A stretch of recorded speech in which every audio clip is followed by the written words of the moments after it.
Call the meeting to order. Roll call. Mayor Reese. Here. Councilmember Osk. Here. Gilbertson. Here. Gardner. Here.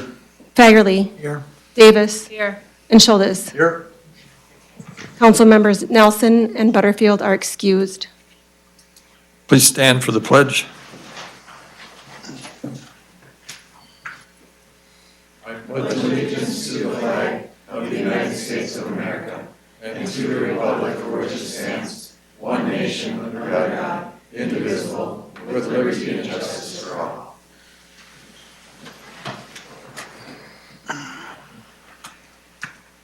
Before we go into our proposed additions or deletions to the agenda, it's good to have Shane Stefanik here, our new Public Works Director. So welcome, Shane. We look forward to working with you. Thank you very much. It's great to be here. How about proposed additions or deletions to the agenda?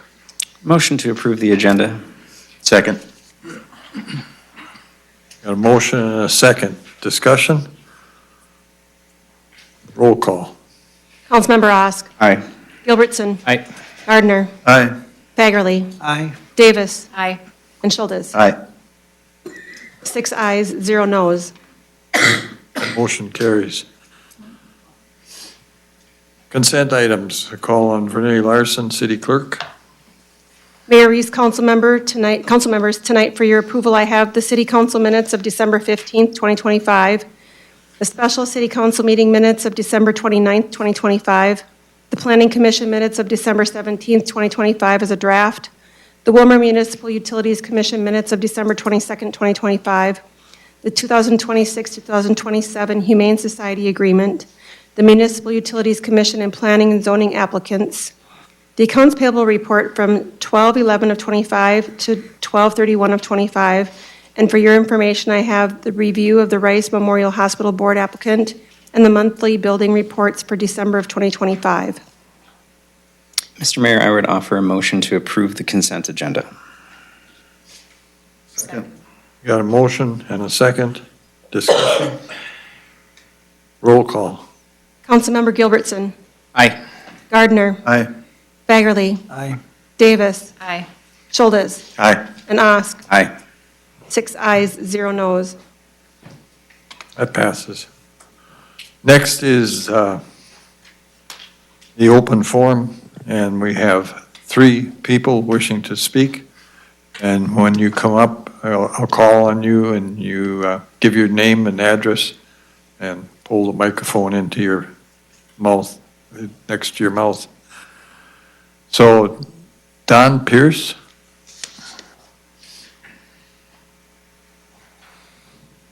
You got 3 minutes. Alrighty. Don Pierce, 913 Rice Avenue. I'm a realtor in town here, and this ordinance that you're trying to pass with this lateral inspection is extremely confusing, and us realtors don't know what's going on. You're asking for someone to take a picture to go through.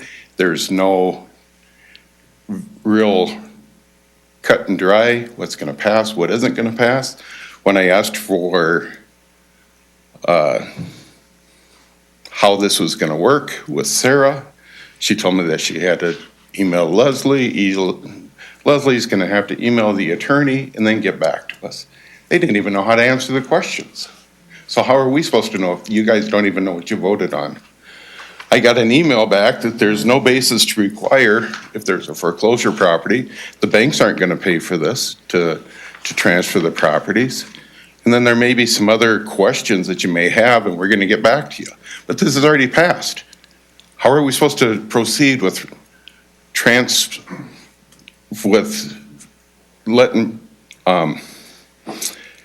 property if we don't even know how it's gonna be passed and how it's not gonna be passed, what's gonna pass, how it's not? I've heard emails all day today from our association where the inspectors have passed it, and then it's come back that it hasn't passed. And now there's a $9,000 repair order. Because somebody says it's not gonna pass and two other people say it does pass? Who's gonna make these calls? How are we supposed to sell a property if we don't even know what you're doing? But that's my concern.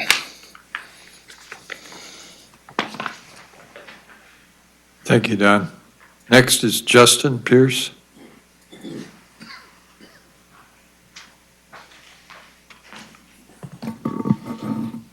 Hello, my name is Justin Pierce. I live at 1301 11th Street Southwest. I too am up here just to talk about the lateral inspection that went through. So with that, mine's a little bit different. It was my father who was up here before, so I'm a homeowner. I'd have a few rental properties as well, so this is something that affects me in that sense. So I read through a little bit on the ordinance, and there was just a few things that kind of struck me on that. So in there, I believe it was section 16-91, so prohibited discharge in the collection system. It says that all inspections must be done by a licensed plumber. So I guess a concern on me for this is, so this needs to be done and according to the city, correct? And then it needs to be a licensed plumber that comes in and does it. And I work with a lot of plumbers, and I know a lot of great plumbers, but at the same time, everybody's also gonna know that whatever they say needs to be done, right? So it could be a system that would normally keep on working for years, but they know in order for you to sell this property, you're gonna have to do whatever they say. So that seems a little off to me in that sense. And then there's no option but to do what they're asking you to do. So then it's the question of, do you go through and do you get a second opinion? Whose second opinion is that? So there's a lot of questions to be had with the plumber aspect of it to me.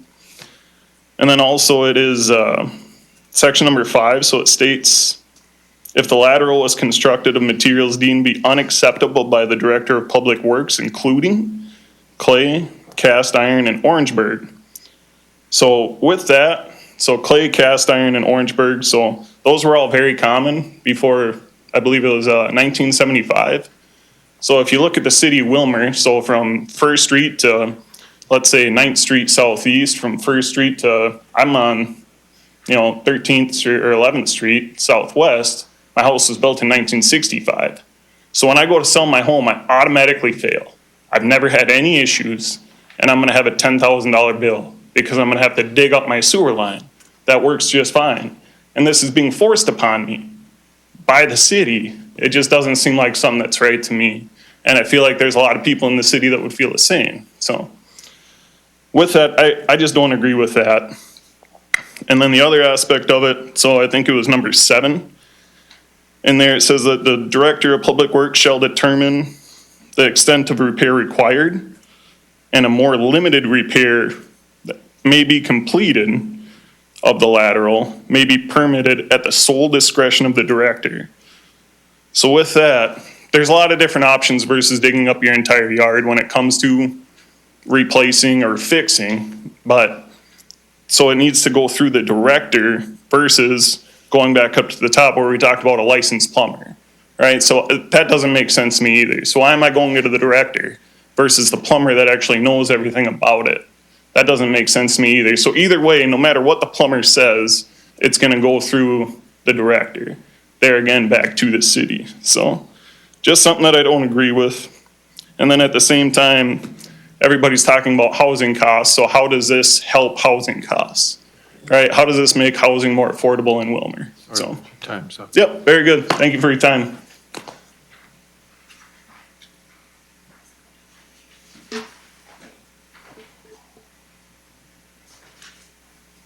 Next is public hearing. Third one? Was there 3? Oh, yes. I'm sorry. Corey? I'm sorry. That's okay. My name's Corey Wigman. I live at 1318 6th Street Southwest with Kelly Sheppy. And I'm too here to discuss our confusion with this ordinance. We put our house up for sale the end of November. We went and we had the sewer inspection that my realtor told me we would need because we're planning on closing in February. And on December 4th, I received this inspection notice with the Willmar letterhead that said Piping appeared functional over its length. No infiltrated noded connections appeared adequate. So therefore, that was on December 4th. On December 8th, or December 7th, we finished the purchase agreement, signed it, figuring everything was good. And then our realtor sent me an email that was December 7th. On December 8th, we received an email from Sarah Sietsma saying that it wasn't functional. So then we sent several emails trying to find out what was going on. And then we were gonna try to get into the last city council hearing, and the city clerk said, "I'm sorry that this has been an alarming situation for you. Upon speaking with our director of operations, I was told the sewer line situation has been resolved. You will not be required to replace the line so long as it passes with no failures." And we had the inspector. So again, we thought it was taken care of. During the last city council meeting, administrator stated my direction to staff was that if a line is functioning and working well, we should not be asking our citizens to replace it. We should be telling our citizens what they should be expecting in the near future. Then should we consider replacing that line? If it's working, it's fine. I also instructed staff that they need to be clear on why they are saying this needs to be replaced. And in that they need to show pictures of what issues is so that the resident can have a clear understanding.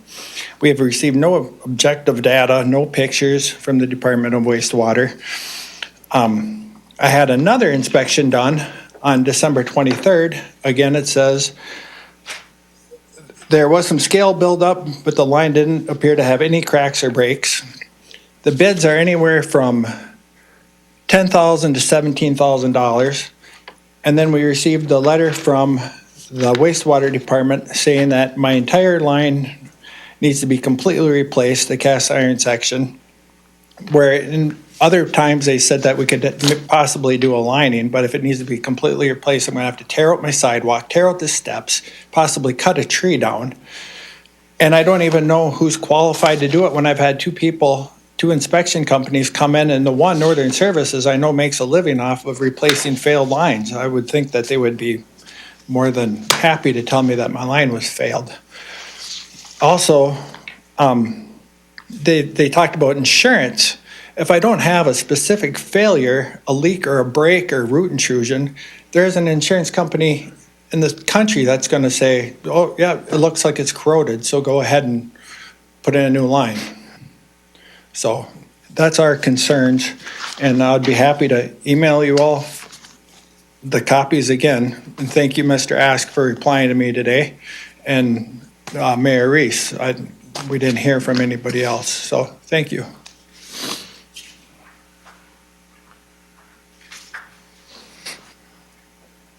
Now we go to the public hearing and consideration to amend section 4.02 subdivision 4 of the city charter.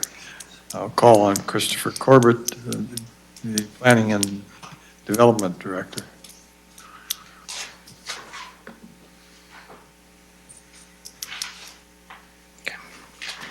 Mr. Mayor, members of the City Council, this evening I had planned to request approval for 3 city charter amendments. As you know, charter amendments require the affirmative vote of all council members, including the mayor.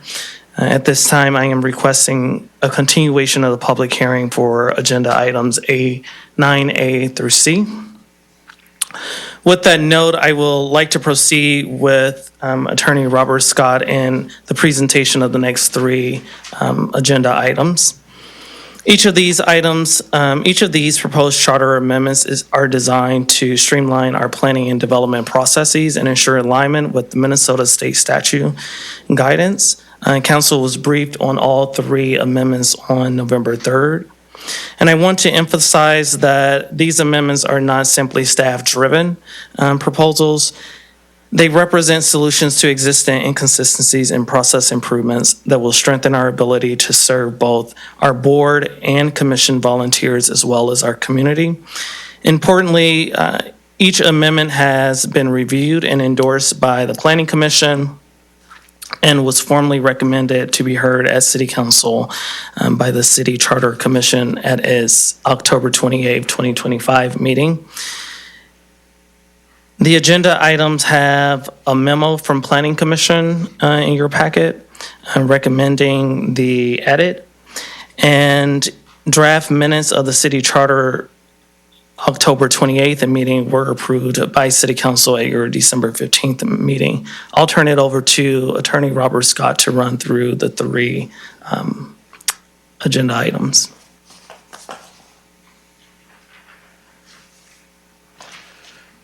Thank you, Mayor, members of the council. As Director Corbett stated, the process to amend the charter is specifically provided in state statute.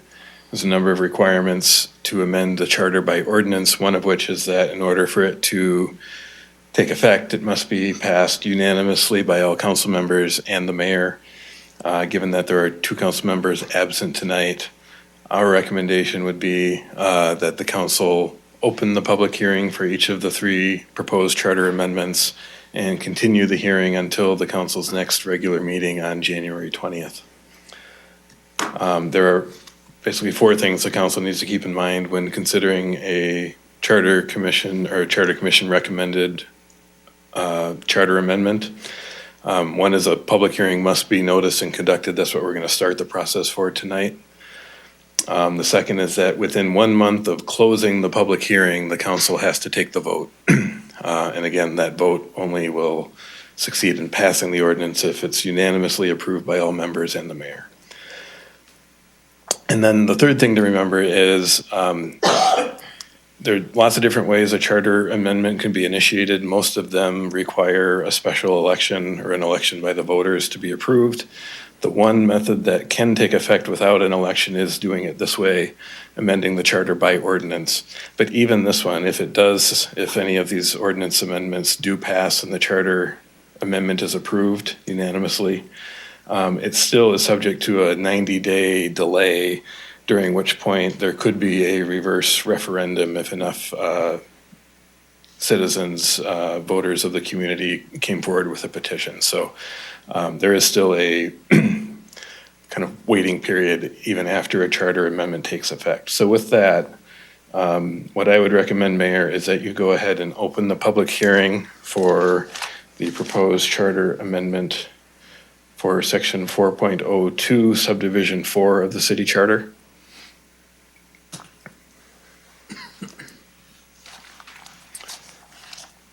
So we'd recommend that you open the public hearing for that agenda item, the first of the three charter amendment ordinances.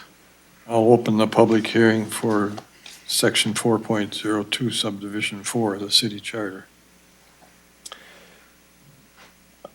Thank you, Mayor, and I will just give I have a presentation prepared that gets into the kind of the context of this charter amendment that's been recommended by the commission in the context of the Municipal Planning Act.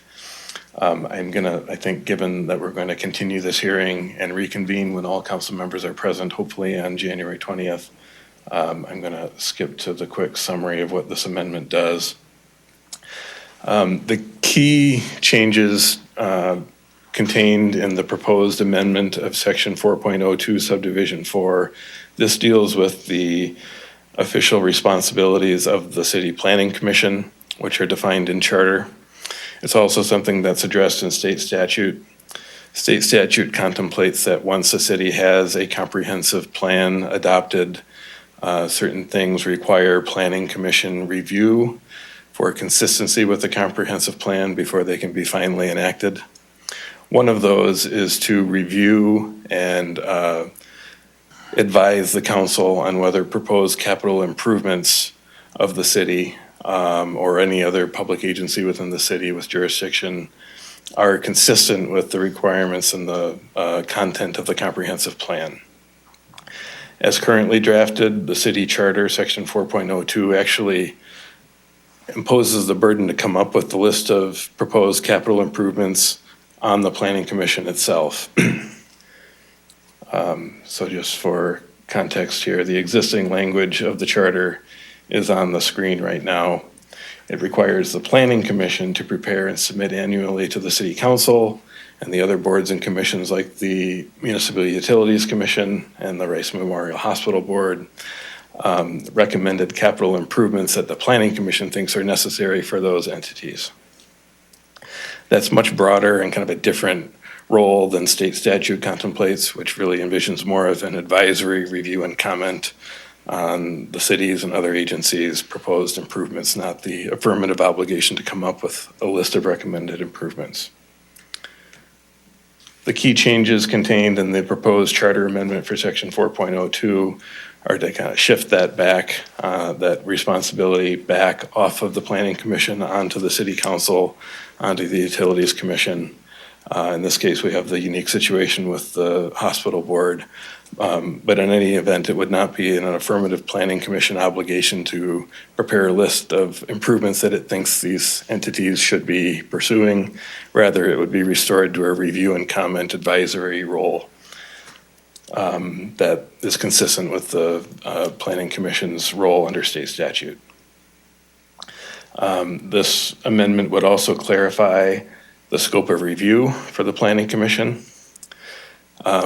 clarifying that the Planning Commission's job is to review these proposed capital improvements solely as to the question of whether the proposed improvement is consistent with the principles and goals outlined in the comprehensive plan. And again, that's a change that existing language in the charter was not clear as to what exactly standards the Planning Commission should be applying. This would clarify that it's really, as the statute contemplates, to review proposed capital improvements for consistency with the comprehensive plan and to issue a report to the council on that question. It would also include statutory provisions for what happens if the commission receives a proposed list of improvements from one of these entities and does not respond in time, in which case silence is deemed the Planning Commission's approval. And secondly, there is the authority for this entity, the City Council, in any given situation, if it thinks that a proposed capital improvement really isn't relevant to anything in the comprehensive plan, by a 2/3 supermajority vote, the City Council can dispense with that requirement in any given case. So that's what Charter Section 4.02 does. With that, for the procedural reasons I covered before, the recommendation would be that the public hearing be continued, but first, if there is anyone in the audience here tonight, since we were noticed for a public hearing tonight, that wishes to address the council on this amendment, I'd recommend that they be given that chance. All right, so is anyone from the public here to speak on this? Anyone here to speak on the amendment? If not, would it be proper for me to continue the public hearing and table the agenda item in one? That would be my recommendation. We're in the public hearing now. My recommendation would be that there would be a motion to continue this public hearing until the January 20th regular city council meeting. And table it, I think that would be kind of go hand in hand with it, yes. okay? So moved. Second. Okay, we got a motion and a second to continue the public hearing and table the agenda item until our next meeting. Discussion. Roll call. Councilmember Gilbertson. Aye. Gardner. Aye. Baggerly. Aye. Davis. Aye. Schultes. Aye. And Osk. Aye. 6 ayes, 0 noes. That passes. Go ahead, Robert, on B. Thank you, Mary, and I'd recommend at this time that you open the public hearing on the second proposed charter amendment ordinance of an amendment for Charter Section 4.02 Subdivision 8. I'll open the public hearing as he spoke of. Thank you, Mayor and council members. This is a similar amendment to the one we just covered. Again, it's to Section 4.02 of the city charter that defines the Planning Commission's roles and responsibilities. Just as the Planning Commission under existing charter was charged with the responsibility to actually develop a list of capital improvements, it's also required under the charter. It is a requirement under the charter that before any city real estate transaction can proceed, whether it's buying or selling property, that it must be submitted to the Planning Commission and approved by the commission prior to that transaction being approved by the council or closing. That again is something that state statute addresses. It does require generally that any real estate transactions involving the city or other city entities within the municipal boundaries be submitted to the Planning Commission for review. But state statute contemplates, again, that would be more of a review and comment advisory role, not essentially almost a veto authority over the transaction as it appears to be the case under the current charter language. The key changes in the charter amendment ordinance before you, that's the subject of this public hearing, are that it would eliminate that language that would require Planning Commission approval before a real estate transaction can proceed. It would eliminate language that is also in the city charter currently that would require the Planning Commission to review and approve any leases of real property entered into by the city of 3 years or longer in length. It would, again, restore the Planning Commission's role to an advisory review and comment scope, again, consistent with state statute. And it would also clarify the scope of the Planning Commission's review of real estate transactions, similar to the previous ordinance. Again, it's the purpose under state statute for the Planning Commission to have that input on a city real estate transaction is to review whether the proposed transaction is consistent with the principles in the comprehensive plan. Again, that's under the current charter language that is silent and that has been a source of confusion for the commission before. There's been questions about whether the commission should be scrutinizing and offering an opinion on whether the terms negotiated by the city are acceptable to it. That's really kind of beyond the scope that state statute contemplates for the Planning Commission. This proposed amendment would clarify again that the Planning Commission's role is to review the proposed transaction just to determine, to offer its opinion on whether it's consistent with the comprehensive plan. And like the previous amendment, it would also incorporate the statutory provisions that if the commission is silent on any proposed transaction submitted to it after a certain time, its silence would be deemed the Planning Commission's approval. It would also allow the City Council, again, to dispense with the requirement that the Planning Commission review any given transaction on a 2/3 supermajority vote if the council determines it has no bearing on the comprehensive plan. So again, Mayor, I'd suggest offering or asking if anyone in the audience wishes to address the council. And if not, recommend this public hearing also be continued until January 20th. Okay. Is there anyone here to speak to this change in the charter? Anyone here to speak in regards to amending this part of the charter? If not, I'll take a motion to continue the hearing and table the agenda item. So moved. Second. We got a motion and a second. Discussion? Roll call. Councilmember Gardner. Aye. Baggerly. Aye. Davis. Aye. Schultes. Aye. Osk. Aye. And Gilbertson. Aye. 6 ayes, 0 noes. That passes. Next is 4.06 of the city charter, and I'll once again call on City Attorney Robert Scott. And again, Mayor, I'd recommend that you begin by opening the public hearing on this proposed charter amendment. I'll open the hearing on amending section 4.06 of the city charter. Thank you, Mayor, members of the council. The proposed amendment before you for Charter Section 4.06 now deals with the roles and responsibilities of the city's Board of Adjustments and Appeals, the Board of Zoning Appeals as named in the city charter. This, again, like the Planning Commission, is an entity that state statute authorizes cities to establish and gives some guidance on what the role of this entity, this agency is supposed to be. The primary role under state statute is to hear variance applications and hear and rule on appeals of rulings made by city staff or the city council under the zoning ordinance. The proposed amendment of this section of charter is not going to change any of the actual official responsibilities of the Board of Zoning Appeals. What it is going to do is authorize the city council by future action to assign those duties to the planning commission, so that the planning commission could fulfill the responsibilities of the Board of Zoning Appeals itself, as opposed to relying on a second city board or commission to do it. This amendment would not be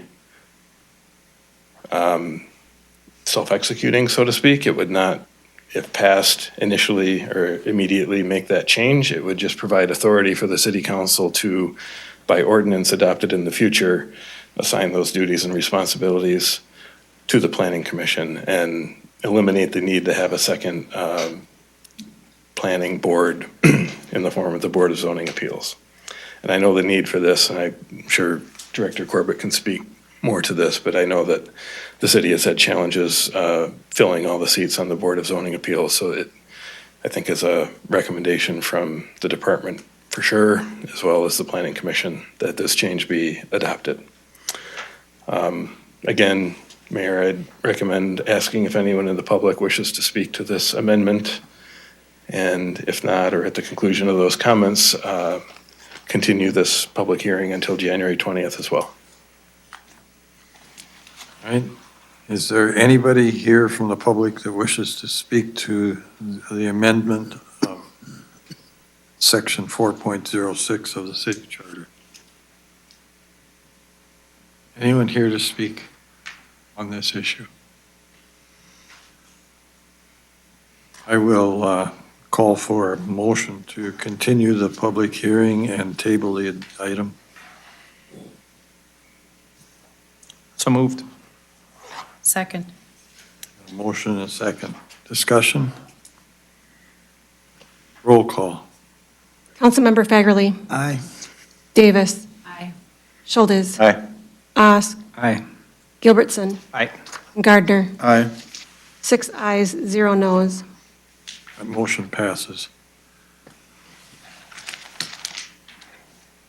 Next is consideration to codify the City of Willmar zoning ordinance number 1060, planning and Development Director Christopher Corbett will take us into that.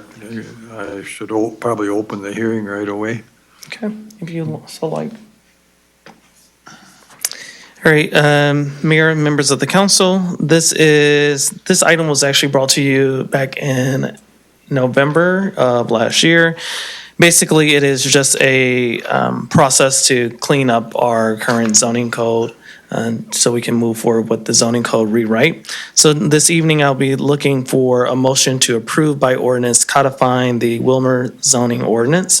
That's ordinance number 1060, along with all amendments into Chapter 14, Article 1 of the City Code. And the second motion would be to publish by summary of publication. The codification is a formal process of organizing and integrating ordinances into a structured municipal code. It ensures consistency, clarity, accessibility by consolidating related regulations, updating cross-references, and correcting minor errors while preserving the original legal intent. So currently, this motion and this item would not change any of the zoning code language. It'll all stay the same. It's just a modified or codified version of it. I'll stop there and answer any questions that you may have. I've got the hearing open. I'll open it to the public at this point.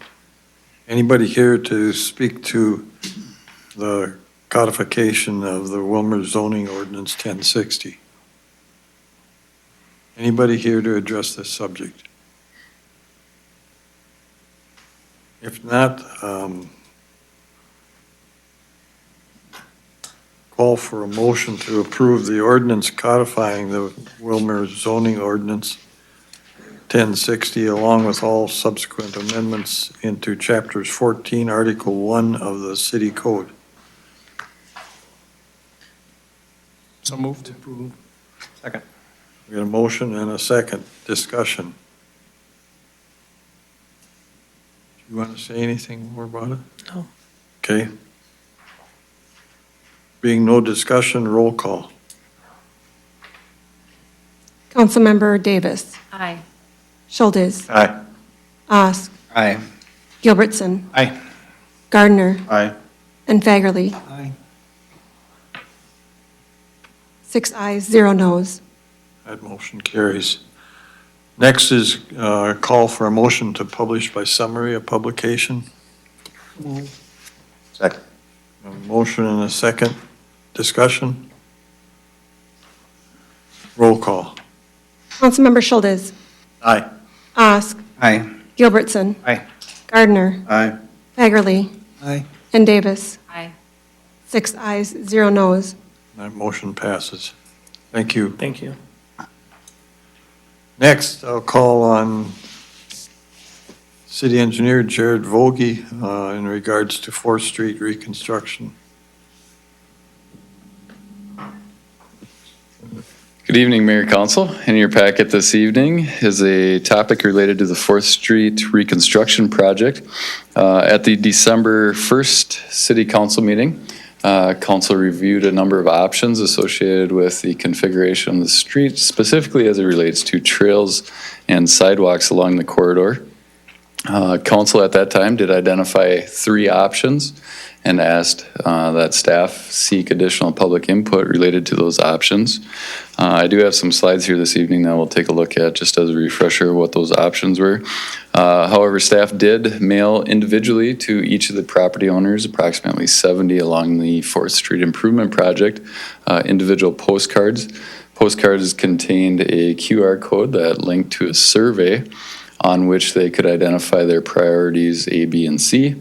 And in addition to that, an open house was held out at the Civic Center for the various options and provided an opportunity for residents to provide their input.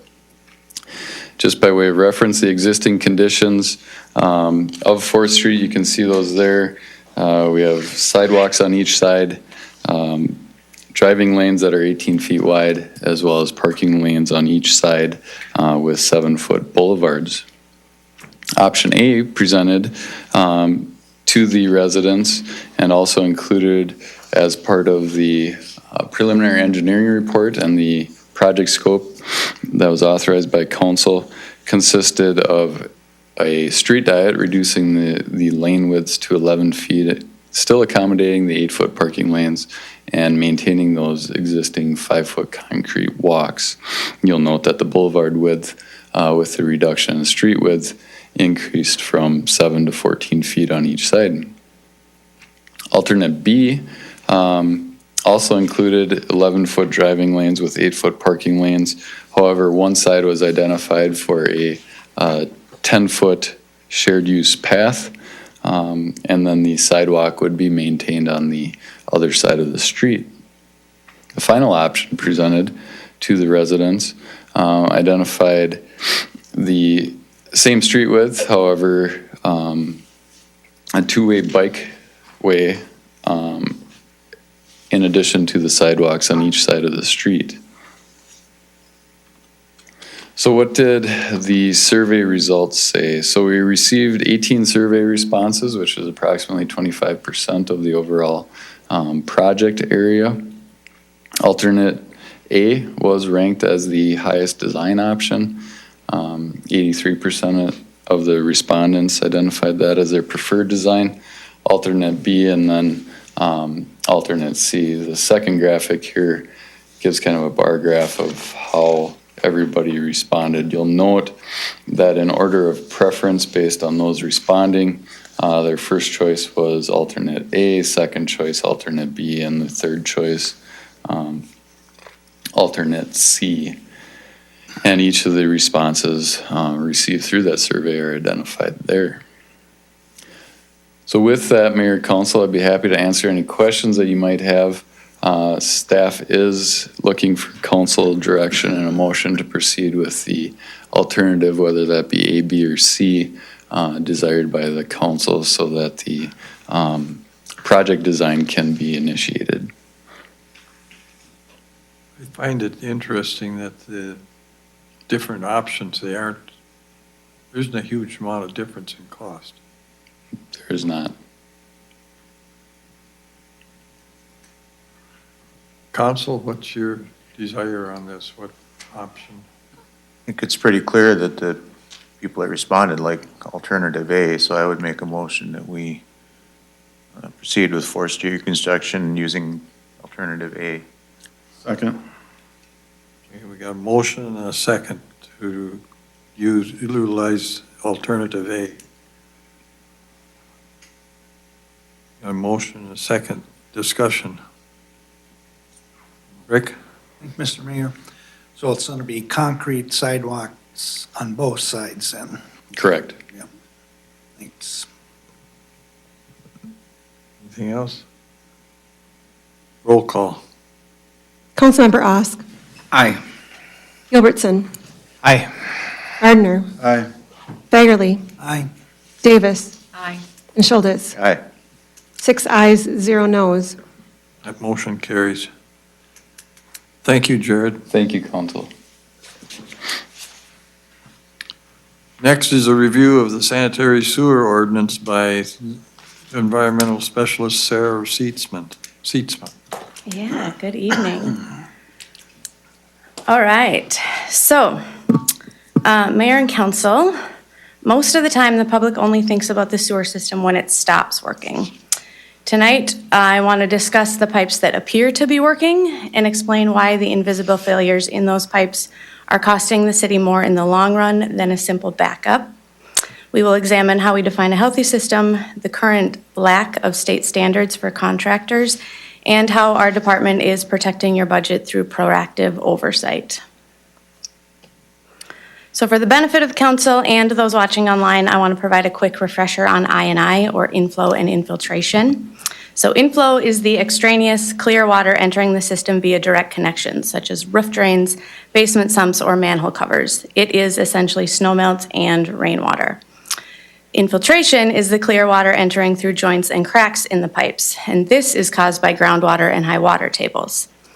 Problems arise when this water enters from private sources through breaks, defective joints, or root intrusion. The result is unauthorized releases from the treatment plant, increased treatment costs, and basement flooding. And when we design for excess I&I, we're forced to plan for increased capital and operational cost for pumping stations and treatment facilities.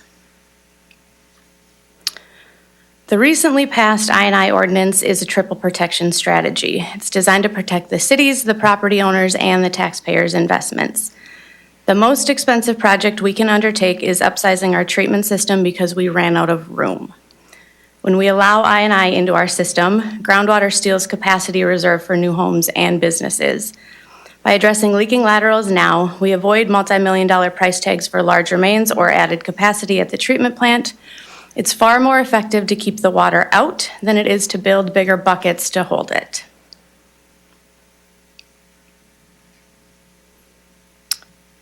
A home is the biggest investment most people will ever make. By maintaining high standards for laterals, we protect new families in our community from moving in and being hit with an emergency repair 6 months later because a functional leak was ignored. This isn't just about fixing old pipes. It's also about capacity management. And by ensuring these laterals are watertight, we're protecting our infrastructure from being overwhelmed, protecting our residents from predatory hidden costs, and protecting our capital budget from the need to build bigger and more expensive facilities. Addressing our leaking sewer system is essentially a rate stabilizing strategy for every person in the city. Here's where I think we will clear up one misconception. Regarding the regulatory landscape, it's important to note that CCT contractors are not the same as ISTS or septic inspectors. There are no lateral inspectors. A licensed plumber or an HVAC technician may lack the specific experience needed to evaluate large-scale municipal infrastructure. Currently, there's no state licensing category for televising collection systems. And while many of these CCT contractors hold valuable credentials in plumbing or HVAC, these do not equate to the specialized diagnostic skills required for municipal infrastructure. The videos that are being done by televising are not inspections. Our internal review process serves as the necessary safeguard against these non-uniform industry standards. Unlike external contractors, our team consists of licensed wastewater professionals who perform the final review of all the CCT videos. This ensures our determinations are accurate and our investments are protected by staff with dozens of hours of specialized diagnostic training. To clarify another area of confusion, we must move away from the idea that a pipe is functional just because it isn't backed up. A truly functional lateral must satisfy two conditions. Wastewater must leave the home efficiently, and the pipe must be watertight. To a homeowner, functional means the toilet flushes. To the city, functional means the pipe is a sealed vessel. When we allow functional but leaking pipes to remain in the ground, the city loses money in two specific areas: treatment cost and robbed capacity. The city pays for every gallon of water that passes through the wastewater treatment plant. When a sewer lateral has cracks or failed joints, it acts like a vacuum during rain events or high water tables. Investing in a watertight system is not just an environmental goal, it's a fiscal necessity. By identifying and repairing functional, leaky laterals early, we protect our treatment capacity for future development and prevent the catastrophic soil erosion that leads to sinkholes and emergency road repairs. So what do the numbers actually say? We have approximately 135 miles of sewer mains in the city and 125 miles of private residential laterals. Only private residential. One leaking lateral, which can leak at a rate of a gallon per minute, totals 300,000 gallons annually over just the wet months, 7 months. At our 2026 rates, treating that clean water costs $1,454 per year from a single lateral, and there are more than 8,000 houses in Willmar. Looking at the citywide picture, this graph shows the total monthly flow from March through November of 2025. And the orange line in it is the monthly precipitation. In March of 2025, our average daily flow was 2.1 million gallons. March essentially has no I&I. By June, that average daily flow tripled to 5.9 million gallons. And during the significant June storm, our peak flow hit 18.8 million gallons in 24 hours, well above our design capacity of wet weather for 7.5 million gallons. Treatment costs for that one day that we were at 18.8 million gallons, reached an estimated $90,289, compared to an average day in March of $10,101. So over the 6-day response to that one rain event, the 6 days that our flows were increased in June, that treatment cost was $312,000 alone, purely treatment. That's not pumps, that's not equipment, that's not additional lab costs, and that's not staff overtime. So we've also received several questions regarding acceptable repair methods, and we can touch on that tonight also. There are trenchless technologies, and these are the higher tech, lower disruption methods. So cured in place lining, which is essentially a pipe within a pipe. A resin saturated liner is hardened inside the pipe, creating that seamless watertight pipe within a pipe. That's what the picture is showing here. Slip lining is when a smaller pipe is slid into the existing one, and then the space between that old pipe and the new one is grouted. It's cost effective, but it's only allowed if the existing main or if the existing lateral is 4 inches in greater than 4 inches in diameter. We need to be able to maintain that minimum 4 inches. Pipe bursting, a conical head breaks the old pipe while simultaneously pulling in a new one. And then we have the traditional method, open cut excavation. It's straightforward, dig and replace, though it carries the additional cost for replacing the asphalt, the curb, the sidewalk, things like that. So, in conclusion, shifting our definition of functional to a watertight standard provides crucial clarity for all the parties. Removing groundwater from our sewer system is the most effective way to avoid unnecessary sewer rate increases. In a landscape without state standardized licensing, our internal licensed wastewater staff serve as the ultimate safeguard, ensuring that non-conforming laterals are identified and repaired.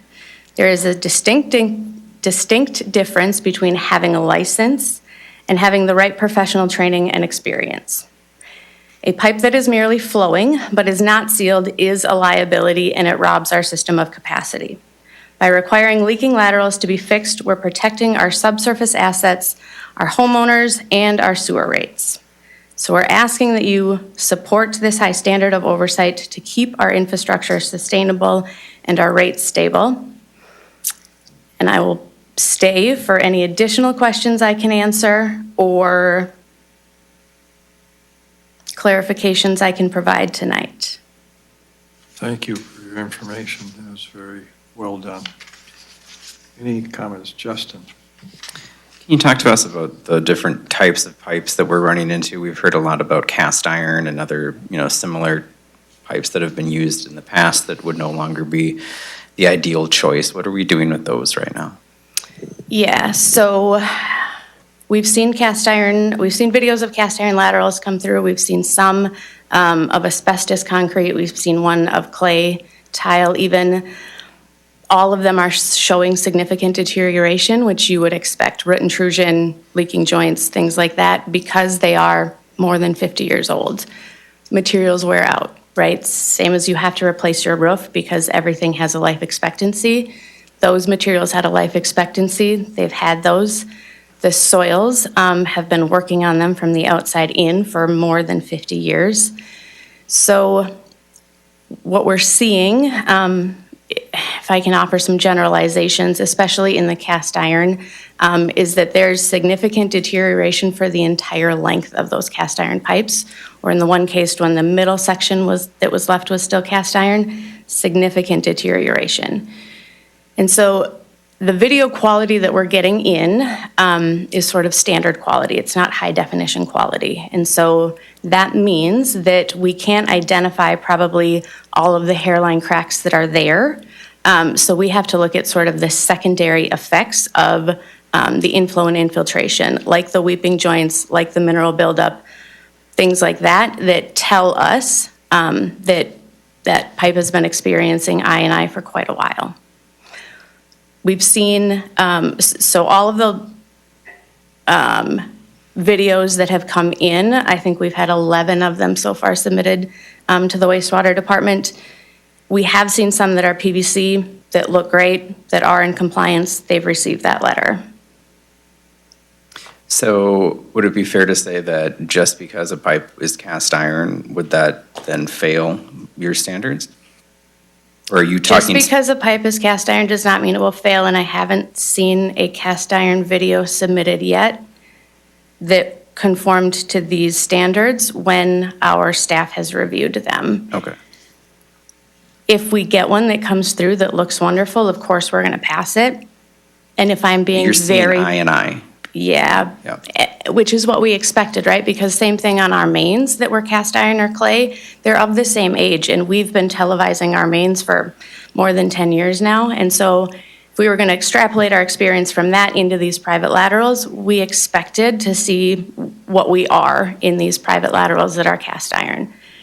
They are not in good shape. And so functional, again, I think is the term that's being used that means two completely separate things depending on who's using the term.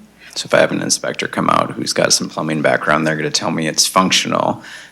I'm going to be led as a homeowner to think that I'm in an okay situation until I receive letter from you who has a different standard here. Right. Can you explain, Mr. Wegman earlier tonight in the public comment section spoke about receiving a letter on city letterhead? So what he was referring to is not a letter.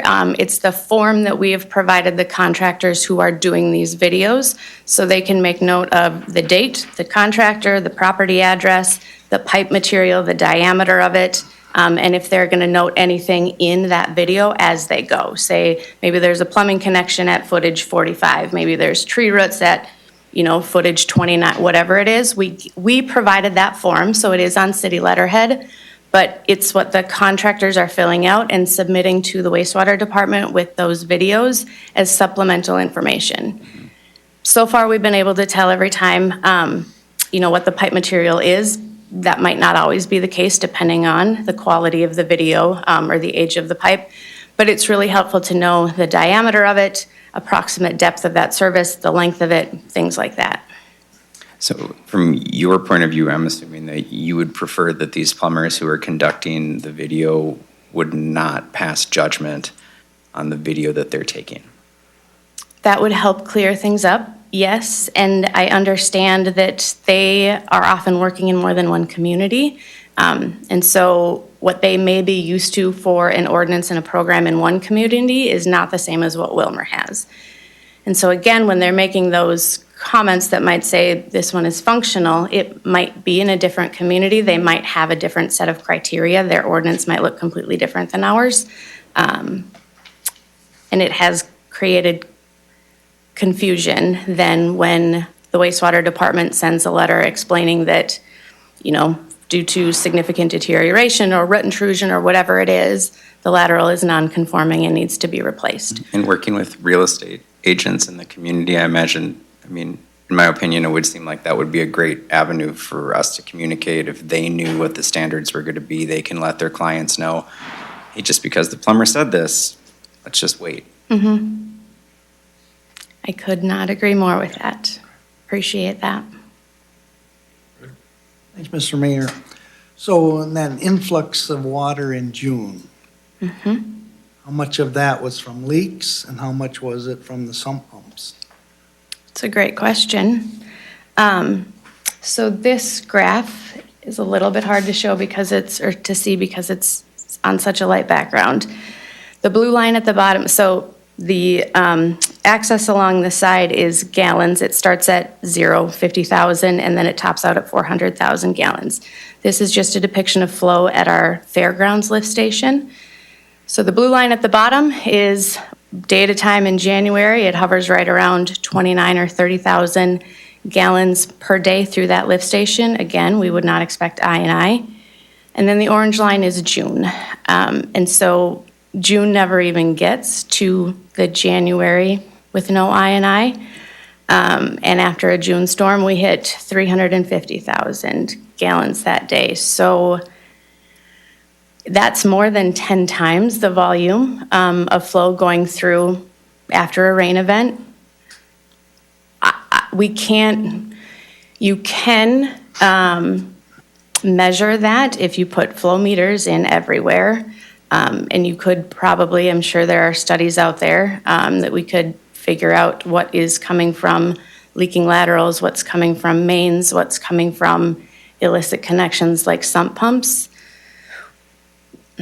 We don't have an idea what part of that additional flow is sump pumps versus laterals, so we're trying to address both of them.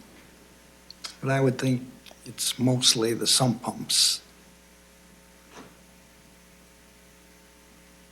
I would not make that same statement.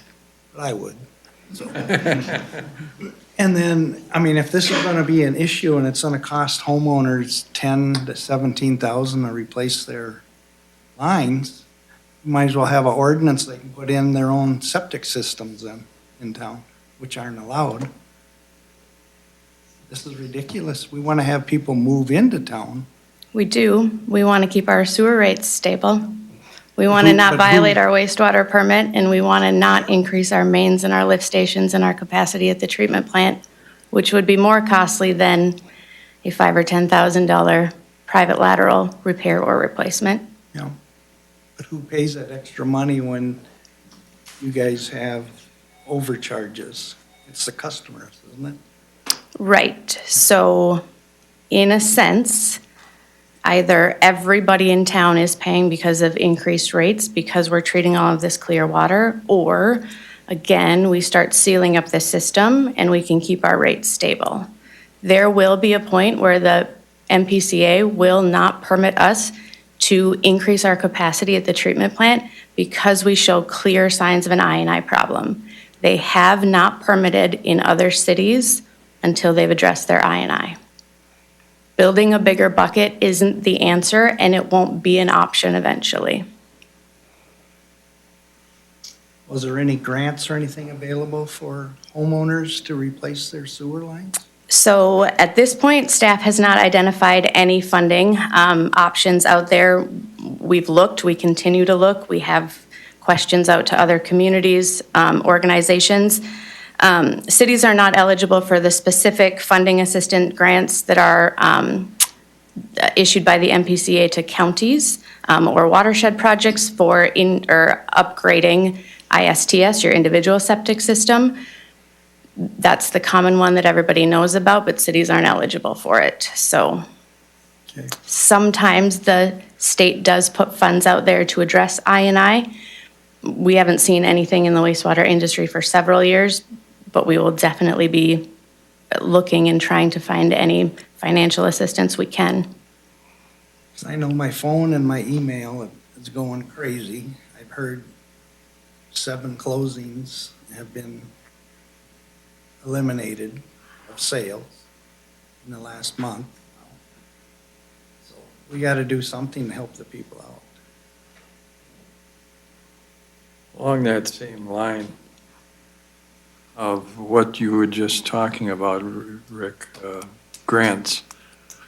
Now, I'm not saying the city should do this, but would it be in our interest in any way of paying for part of the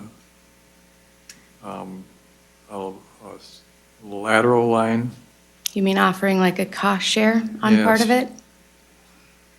it? Staff can look into if we have funds available, but given that we just had to raise our rates to pay for our PFA loan balloon payments through 2029 or 2030, we will look. I'll be surprised if we find extra funds. I had one other question. Oh, the glass lining.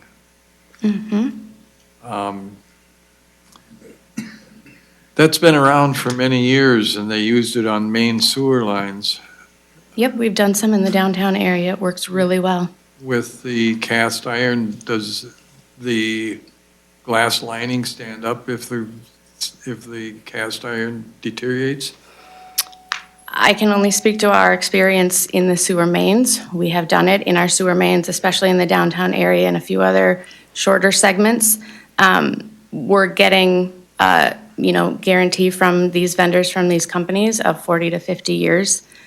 So yes, and in the letters that we send these homeowners or the realtors, if they're the ones coordinating these things, if it's a non-conforming line that needs to be replaced, whether that's in its entirety or a section of it, we do say that CIP lining is an option that they can look into, that the city does consider that the same as replacement because it does create a seamless and watertight seal.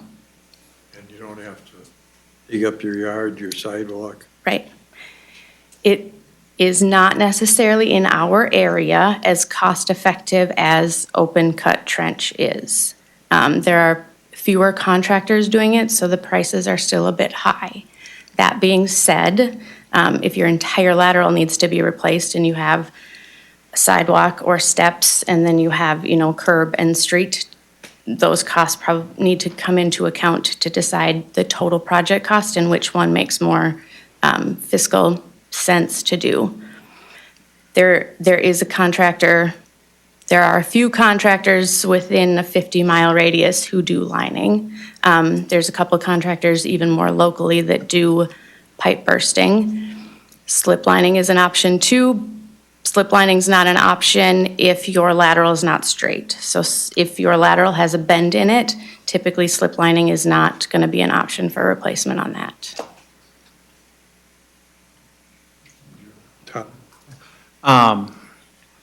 We've got our local option sales tax, wastewater earmarked dollars. Can any of that be utilized for a cost share program or even like a loan type storm? Is that stormwater only? I think it's stormwater. That qualify? The local option sales tax is for stormwater, not for wastewater. So it would not qualify. Is an infiltration by definition stormwater? Well, You're learning. talk to the attorney. All right. Not coming from the house. I believe it's for increasing stormwater treatment capacity in the city and by Treatment keeping, capacity or holding capacity? and by eliminating stormwater from getting into our sewer system, we're putting the stormwater back where it belongs. We're not letting the wastewater system treat the stormwater. So it'd be less stormwater treatment by sealing up the laterals. Mayor, members of the council, I have no reason to disagree with what staff said, but if you want a definitive opinion on eligible projects for the local option sales tax dollars, I would have to bring that back to you. Thanks, Mr. Mayor. Sarah, so since we live in a part of the country where you can't put a shovel in the ground for at least 5 months out of the year, are our homeowners by default automatically have to have the most expensive option? You can't dig in somebody's front yard in January. That's correct. And so in the ordinance, we accounted for that. We put in a default 120-day timeline, and exactly right after that, said that any homeowner can request in writing an extension of that timeline. And we've communicated that in every letter that's gone out and all of the outreach and education that we've done too. Made it very clear that they do not have to take care of it in the winter months. If they're closing, then that would just be up to the buyer and the seller to negotiate who's going to be the responsible party for that. Okay. But then would another option be, we've talked about plumbers and HVAC guys not being certified to review tape or whatever. Would it be worthwhile to have some sort of certification program hosted by the city for those contractors to be able to pass judgment on that, or is that taking too much liability or passing too much liability onto the city by doing that? I think that would take away from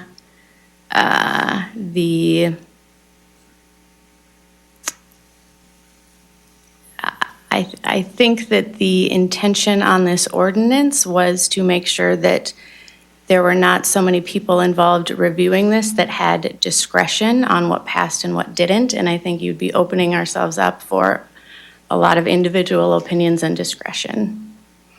I do not think we could craft a certification program that could come close to taking the place of the highest level wastewater license, the education and the training and the continuing ed that goes into that. And right now, our wastewater superintendent and foreman both hold those licenses. The A license also includes the entire wastewater collection system licensing. And they're the ones reviewing all of these videos with myself. So I don't think that we would be able to create a training that could take the place of those years of experience. Okay, and then my final question is there a situation where you could see deterioration in a pipe but still pass it because it's not leaking?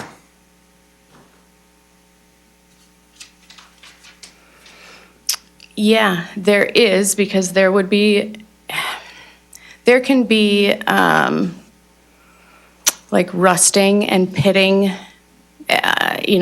different levels of scaling that would be what we know through our training and experience is from the years of use of internal water flowing through that pipe, but is not a sign of the external groundwater mineral buildup and things coming in. Mm-hmm.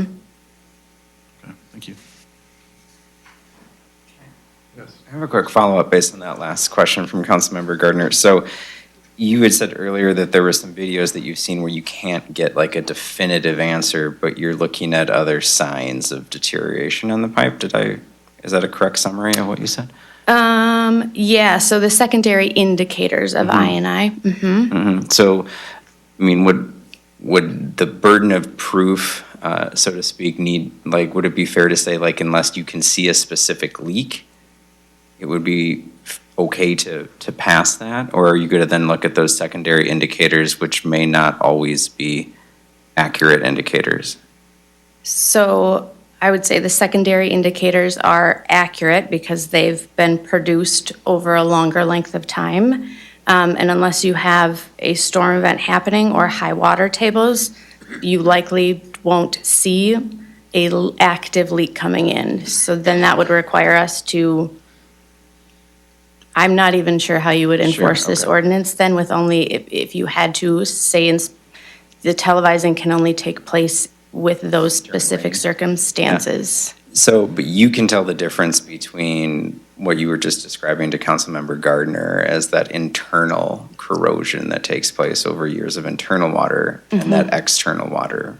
Right, because through your that's- training, Yep, exactly. That's part of the continuing ed that goes in, that the MPCA, that Minnesota Rural Water, and the Minnesota Wastewater Operators Association, MWOA, they all provide that training and those examples.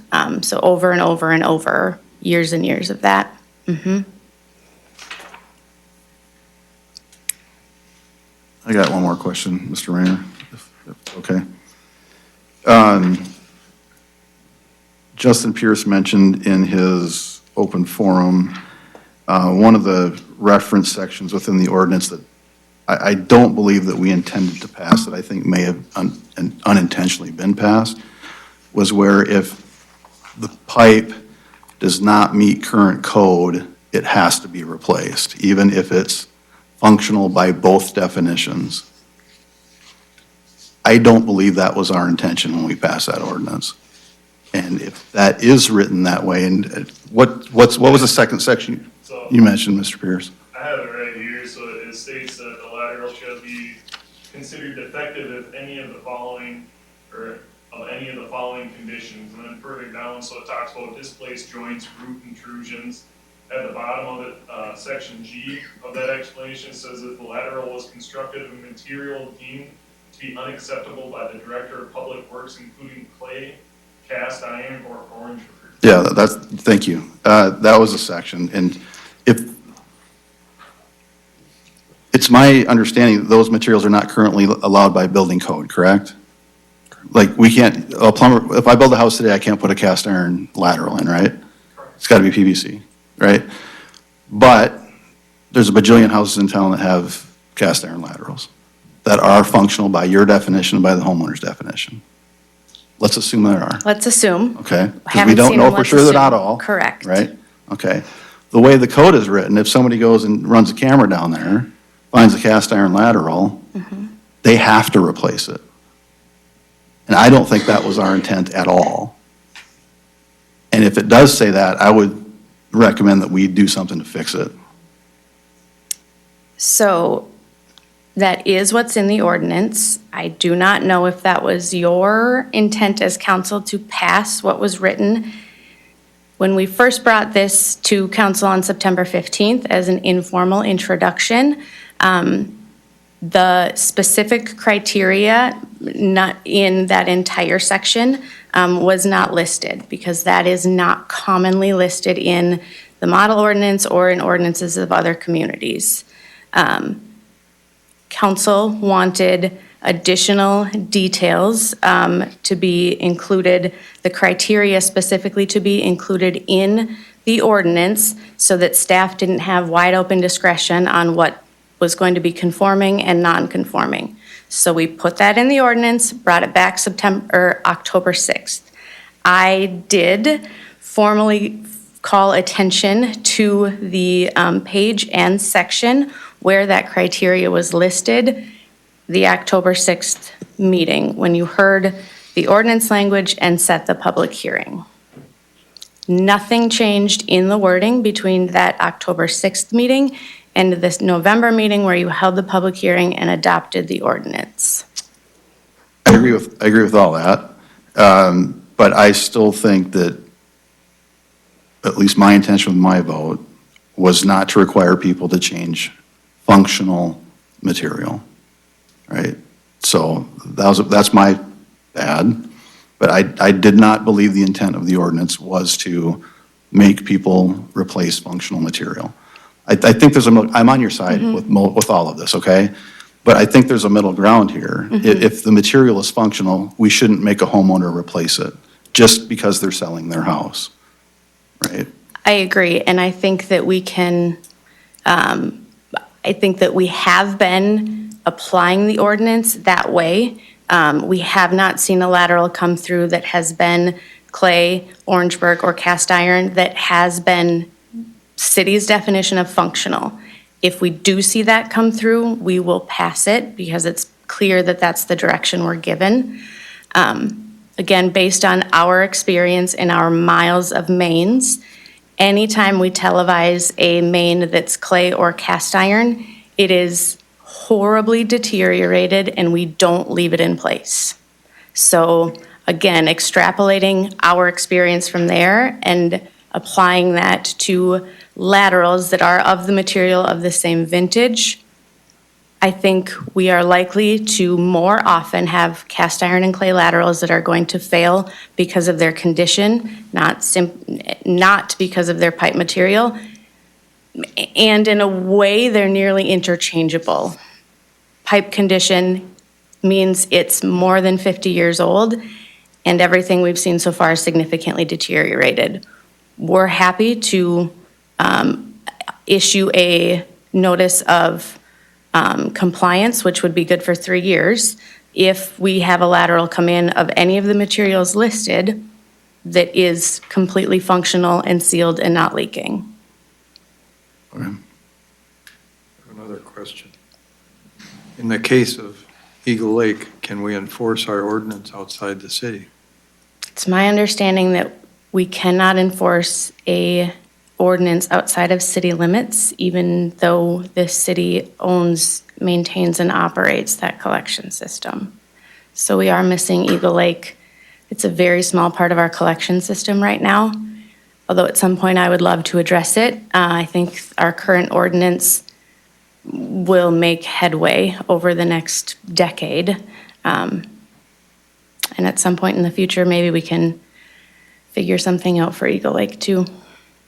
We've got a huge system that collects from a long ways.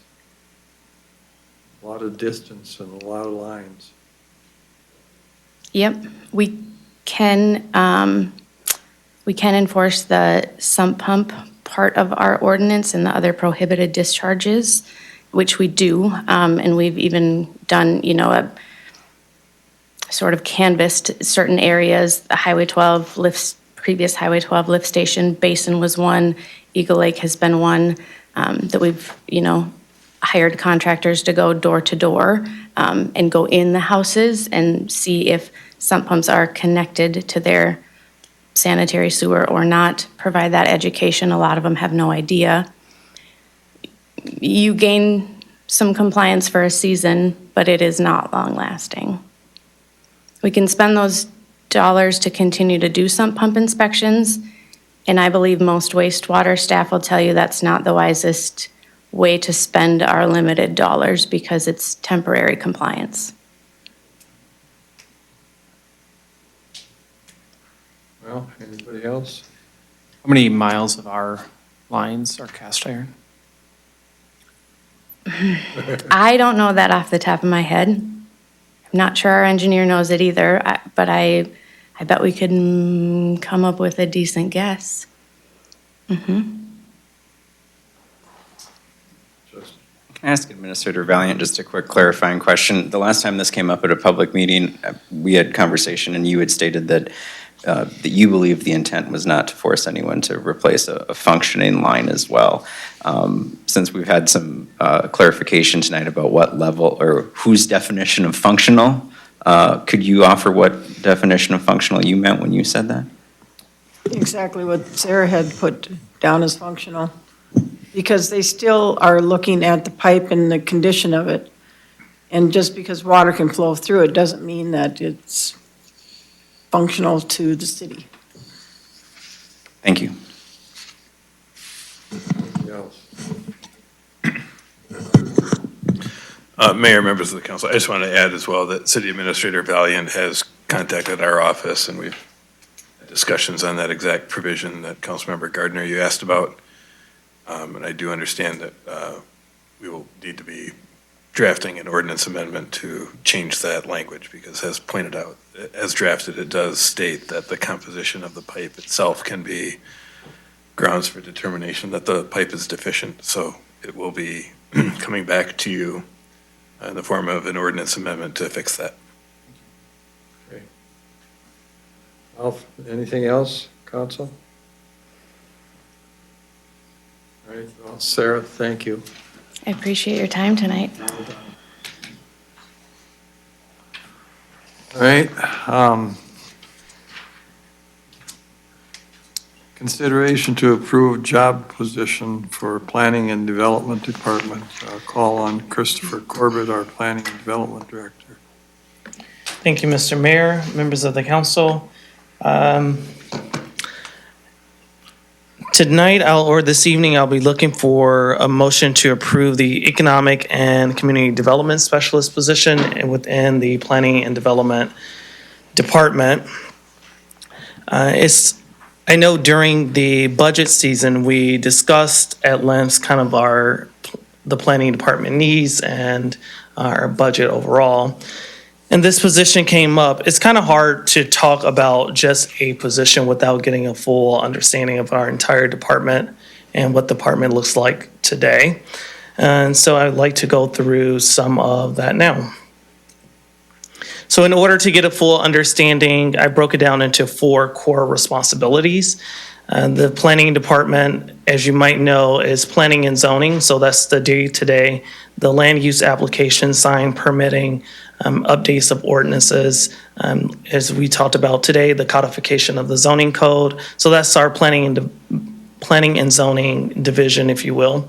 The next one is permitting and inspections. This is more of the transactional part of the planning department, and you're probably aware of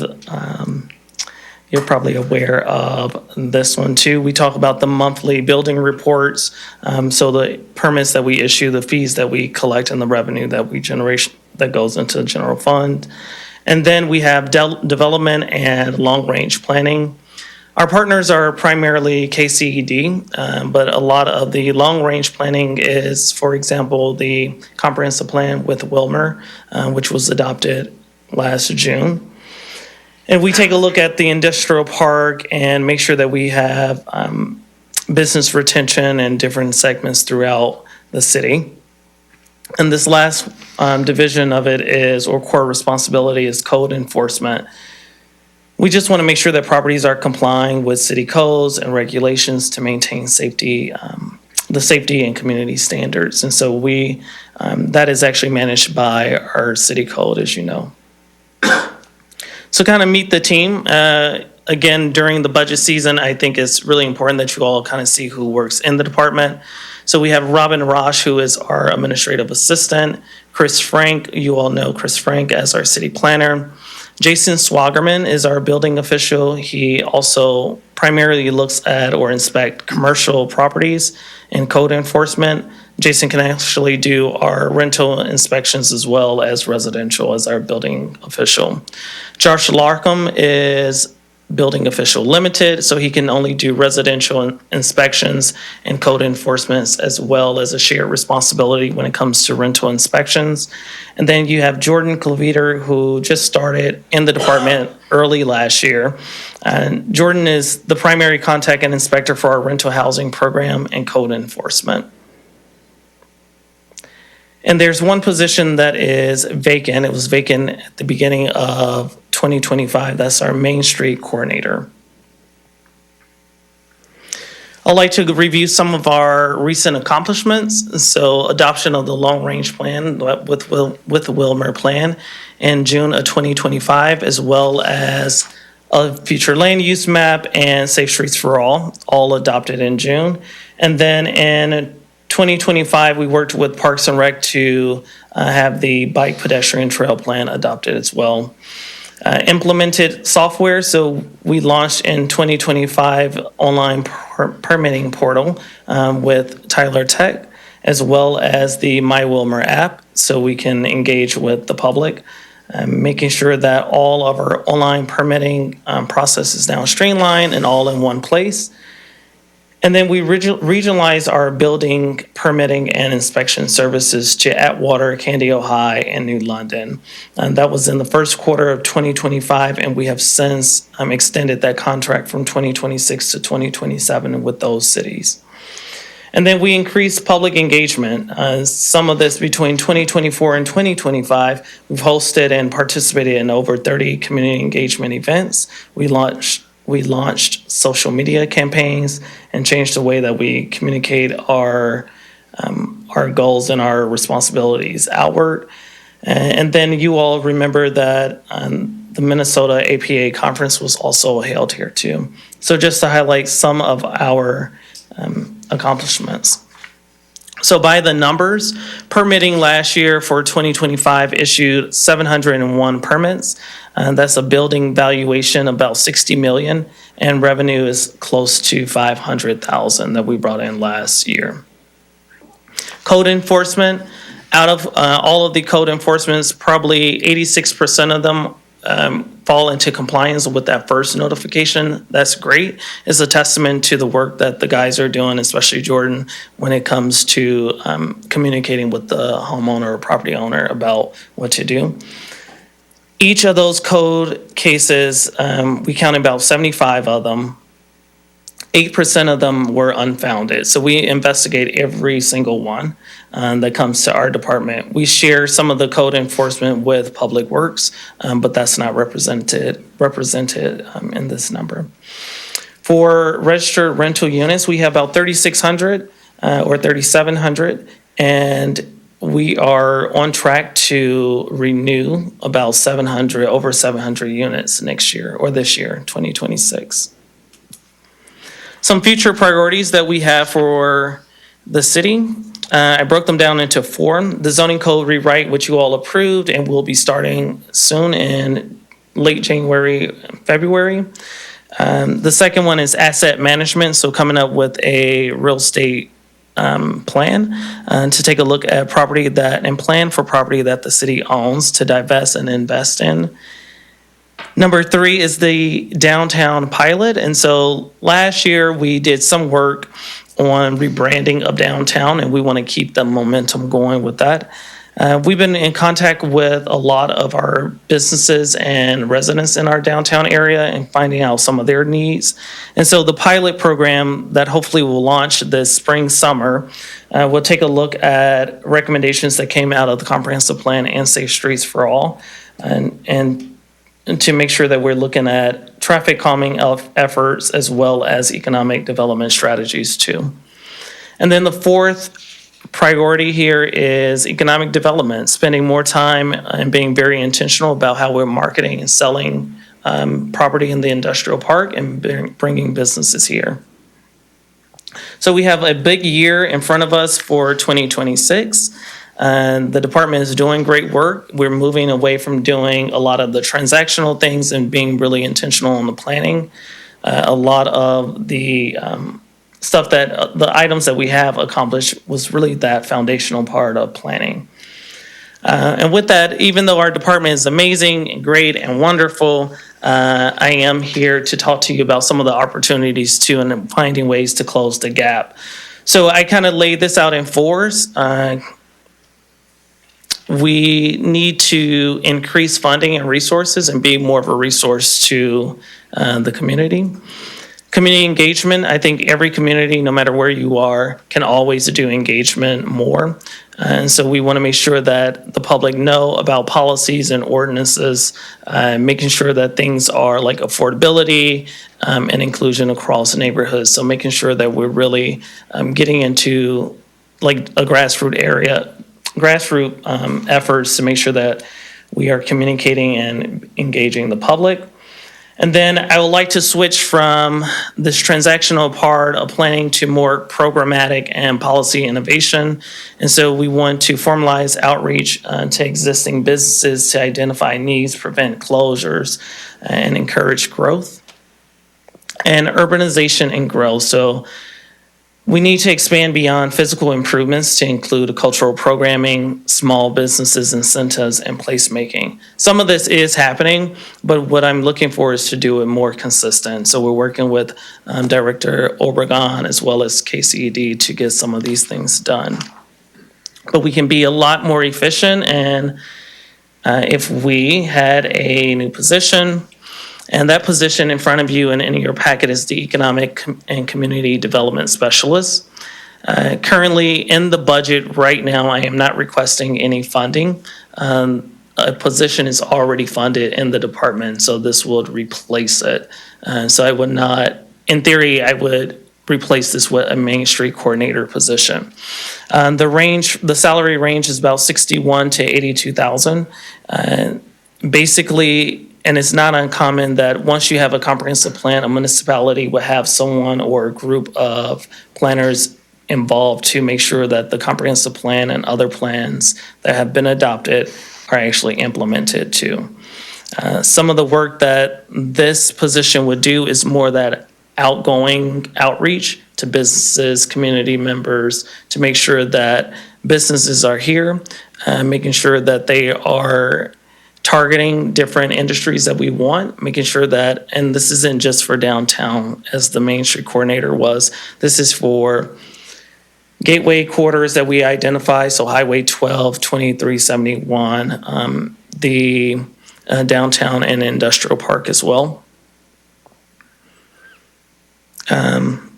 This position is, I would say, is a great need. It's a more elevated position for a planning department, but I'll stop there, and if you all have any questions, I'll be happy to answer them. Yes. Could you clarify exactly how this will be paid for? Where is it coming from? Yep, great question. So currently, right now, in the budget, this is the similar salary that's already budgeted in the budget for Main Street Coordinator. So I would not hire a Main Street Coordinator. If you all approve this, I would hire an Economic and Community Development Specialist. So the funding is already there for this position. Okay, so it's essentially just replacing a position that we've already had, just gone unfunded or unfilled. Correct. Yes. So that kind of takes us back to the smoke and mirrors that Mr. Gardner has referred to with creative ways to make it look like we're cutting the budget, but in fact, we're still spending money. I wouldn't necessarily agree with that. What happens is it was already budgeted for. This position lives in our department.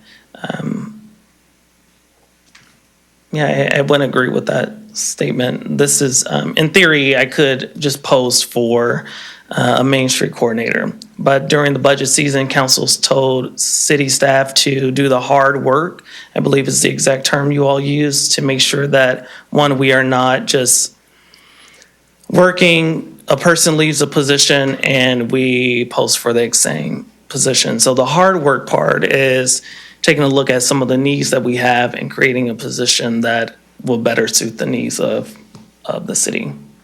So I hope that you're not looking at this as a switcheroo, but doing the hard work. Well, not a bait and switch or anything like that. I fear,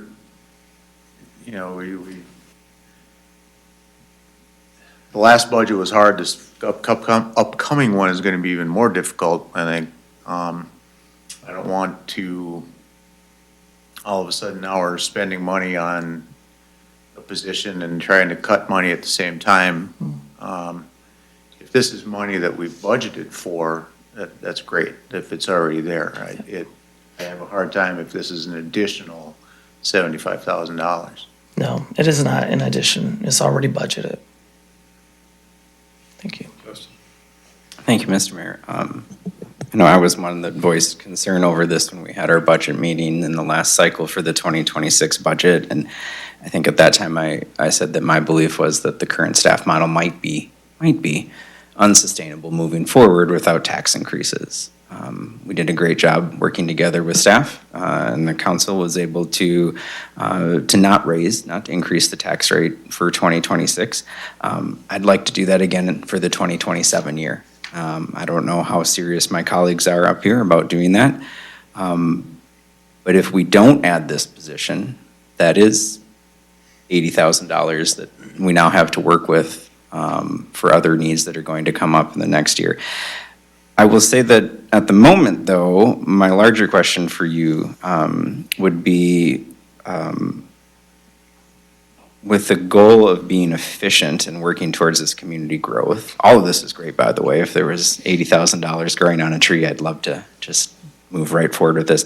You talked a lot about working with KCED. Being on the Joint Powers Board over there, I know, as I think all of us do, that they're in a staffing transition right now. They're looking for a new director, but that's not the only staffing issue that they have right now, and they're going to be spending some time looking at what's the most efficient way for them to staff. And I know over at KCED, they're talking about how can they work with Willmar's planning department to come up with, something that works for both of us. Would it not be wise to wait for them to hire a new director? They're meeting this week on Wednesday to start that process.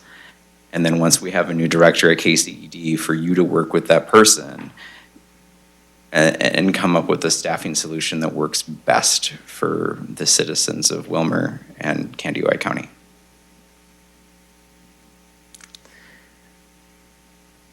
No. Okay. It might be a question for my colleagues too. Yeah, I'm always committed to work with KCED. There is some instability that has happened, but that shouldn't stop the city of Willmar to move forward on a lot of our initiatives that we have. We have a plan, we have priorities for this year, and in order to accomplish them, but it is behoove of us to have our priorities and take leadership or ownership of those and partner where partnering where we can, but. So you would not want to wait? No, I do not wish to wait. I do not.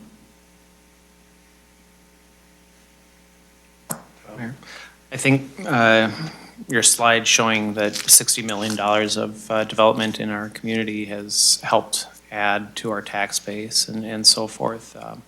This is probably a role that is not maintaining, but helping to grow our community and bring some great businesses in, and targeting specifically Willmar, not necessarily the outer regions of our county and so forth. From that perspective, I think from the grant writing responsibilities that are essential functions inside this job description, I hope that we would see the fruits of it here.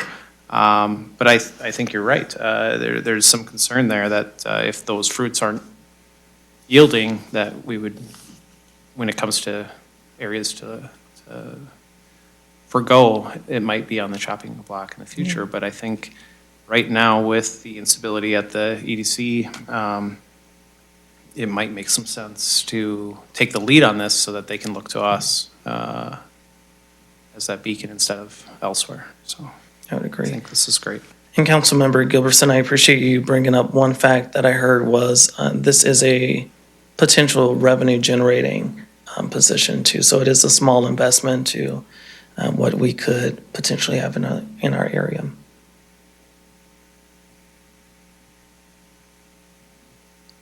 Vicki? I agree with Tom. I feel like it could be money well spent, and that you could work with the KCED, and also the grant writing could be really beneficial for us. And also working on downtown would be good too. Yes. So I support this. Thank you. Do we have a motion to approve? I'll make that motion. Second. Okay, we got a motion and a second. Discussion, further discussion. Roll call. Councilmember Osk, No. Gilbertson, Aye. Gardner, Aye. Byerly, No. Davis. Aye. And Schultz. Aye. 4 ayes, 2 noes. Motion carries. Okay, thank you. Thank you, Christopher. Next is a review of outside employment policy. You call on our Human Resource Director, Alyssa. Good evening, Mayor and Council. You have before you today a copy of the city's current outside employment policy. Staff were asked to bring this policy before council for review and discussion. I'd like to provide some background on what we're allowed to include in such a policy before I open it up to your questions. The National Labor Relations Board issued an opinion in December 2023 that expressly said that rules or contract provisions directly or indirectly prohibiting moonlighting are generally unlawful. There are some types of outside work or moonlighting that can be prohibited, but there's a fairly narrow limit to what can be restricted. Employers are allowed to limit outside employment if it interferes with the employee's ability to work the hours that they're scheduled to work, if it significantly impacts their performance, such as working a night job and then showing up the next morning too exhausted to do their work, if there's a conflict of interest between their full-time job and their second job, such as working for a direct competitor or sharing trade secrets. Our current outside employment policy does include all of the legally allowed restrictions on outside employment and establishes a mechanism to evaluate any concerns or complaints related to outside employment that may violate the stated conditions. Having given you that background information, I'll take questions that you guys have about our policy. Questions for Alyssa? Justin? Thank you, Mr. Mayor. I know that at least another council member and I have asked for some conversation around this in the past due to complaints that I think we've received from the public, at least I know that I've received from the public and from members of the staff as well, specifically around the roles of department heads that have secondary employment. For the roles of those department heads, those seem pretty demanding. The hours seem pretty demanding. They seem in many ways like 24/7 jobs, and I think they're compensated accordingly for that. Speak to me a little bit about what it looks like for roles like a department head where they can be called in at any moment to have an outside employment. Would that not violate some of what's included in this policy? You start with the easiest question. I think we would have to look at a specific role and what the actual call-in requirements are. Yes, most of our department heads can be called in for different emergency situations, but they don't necessarily come in for all of those situations because they have a staff. So the police chief is not necessarily called in for every big crime that happens. The public works director might not be called in for every flood event or snow event. The fire chief might not be called into every call. So realistically, while there is an expectation that our directors do participate in those things, we can't require them to be available 24/7. I mean, if they're on vacation, they're not going to come in. If they're partying it up for a graduation party, they're not going to come in that condition either. So it gets a little bit tricky to say you can't have outside employment because we might need you to come in sometime. If we haven't defined a specific time that they're being required to be there, we can't require them to be there unless we can't prohibit something that would prohibit them from being there. So within a specific director's job description, if we have clear expectations of specifically when they would need to be there, then we could say you can't have employment that would prevent you during these specific times. But it can't be written so broadly as to prevent them from ever taking any outside employment because they might be called in at any point in a 24/7, 365 period. It just won't hold up under law. Did that answer your question? Sure. But again, I would assume that that the on-call nature of some of those jobs would make that incredibly difficult. So then you get into a situation between writing a stricter policy, which essentially we cannot do, and enforcing our current policy.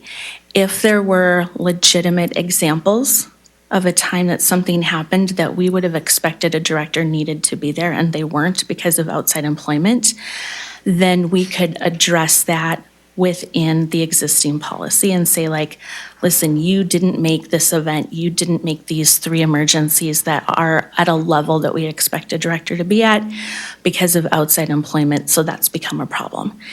If it's still theoretical, we can't tell them you can't have that, that outside employment because we worry that someday you might not make it. If they're still showing up to the things that they're expected to be at, and there's not a specific incident that we can point to as not having met their expected duties, we can't restrict something theoretically. If there is specific instances, then the policy gives us room to enforce that.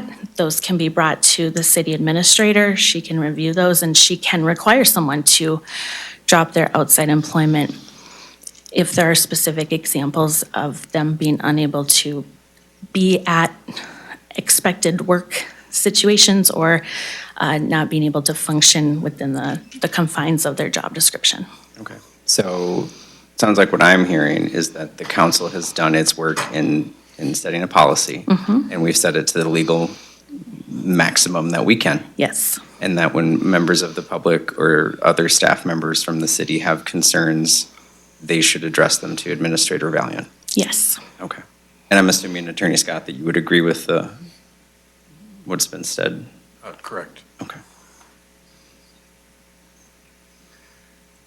Anybody else? This is for information, right? Yep, nothing to do. Thank you, Alyssa. Next, Sunday liquor license renewal. City Clerk Vernay. Thank you, Mr. Mayor, council members. I have just one more Sunday liquor license for approval tonight. It has been approved by the police department, and it is for El Tapatio Mexican Restaurant. Move to approve. Second. A motion and a second to approve. Discussion. Roll call. Councilmember Gilbertson. Aye. Gardner. Aye. Fagerly. Aye. Davis. Aye. Schultes. Aye. And Osk. Aye. 6 ayes, 0 noes. That passes. Then consideration of P&S Stores LLC, that's Westside Liquor, City Clerk Renee Larson. It's actually Westside Market, located on County Road 5. They are changing ownership, and the new owner is applying for a on-sale or off-sale intoxicating liquor license. They have been through approval by the police department, and so I think they've passed their background check, and they're just looking for approval. Move to approve. Second. We got a motion and a second. Discussion. Roll call. Councilmember Gilbertson. Aye. Gardner. Aye. Fagerly. Aye. Davis. Aye. Schultes. Aye. And Osk. Aye. 6 ayes, 0 noes.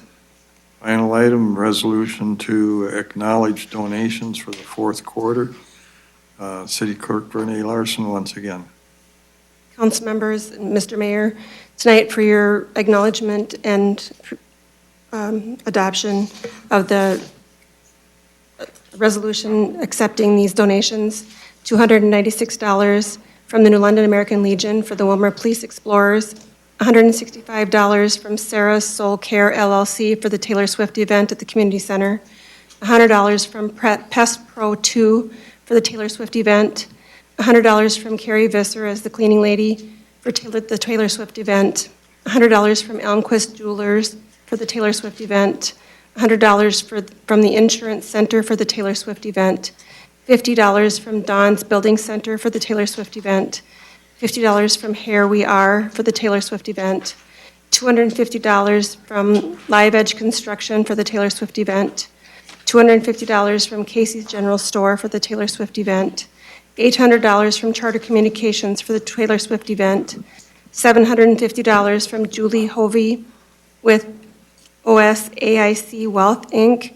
for the Willmar Community Center programs, $1,500 for Walmart for the Shop with a Cop, $2,500 from Jenny O. Hormel Financial Services for the 2026 Community Growth Programs, $20,000 from Blue Cross Blue Shield for the 2026 Community Growth Programs, $250 from the American Legion Post Number 167 for the Veterans Coffee Social at the Community Center, $100 from Voyager 1413 for the Veterans Coffee Social at the Community Center, $250 from the Legion of St. Michael LEMC for the Willmar Police Explorers, $300 from Iron Warrior Motorcycle Club for the Willmar Police Explorers, $250 from the Legion of St. Michael's LEMC for the Willmar Police Explorers, $500 from Beverly Falk on behalf of Edward Jones for the Willmar Police Department for discretionary use, $300 from the Iron Warriors Motorcycle Club for the Willmar Police Explorers. That's the end of the list. Looking for a motion. So move. Second. Got a motion and a second to approve. Discussion. Roll call. Councilmember Fagerly. Aye. Davis. Aye. Schultes. Aye. Osk. Aye. Gilbertson. Aye. And Gardner. Aye. 6 ayes, 0 noes. Motion carries. Any announcements? Hearing none, motion to adjourn. Move to adjourn. Second. We are adjourned.